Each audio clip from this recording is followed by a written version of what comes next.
হযরত মুসা আলাইহিস সালাম বলছিলেন যে আল্লাহ তুমি নাকি ঘুমাও না। মুসা আলাইহিস সালাম তো খুব আদরের নবী, আল্লাহ পাকের খুব আদরের নবী, দারুণ আদর। আল্লাহ পাক বলছেন মুসা আমি তোমারে আমার জন্য বানাইছি। সুবহানাল্লাহ। কোরআন শরীফে আছে আল্লাহ পাক বলছেন মুসা আমি তোমারে আমার জন্য বানাইছি। তোমাকে যখন তোমার মা দরিয়ায় ভাসায় দিয়েছিল আমি তোমার বাক্সর দিকে তাকাইছিলাম। সুবহানাল্লাহ। আল্লাহ যদি বলেন আমি তাকাইছিলাম, সুবহানাল্লাহ, তোমারে আমার জন্য বানাইছি।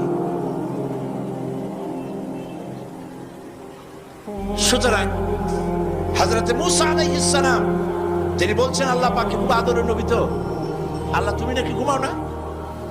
আল্লাহ কয় তুমি বিশ্বাস করো না? হযরত মুসা আলাইহিস সালাম বললেন আল্লাহ অবশ্যই বিশ্বাস করি, তবে বুঝি না বিষয়টা কি, বুঝি না কেমনে না ঘুমাই পারে, বুঝি না। আল্লাহ আচ্ছা ঠিক আছে, তুমি যখন বিশ্বাস করছো তখন আর অসুবিধা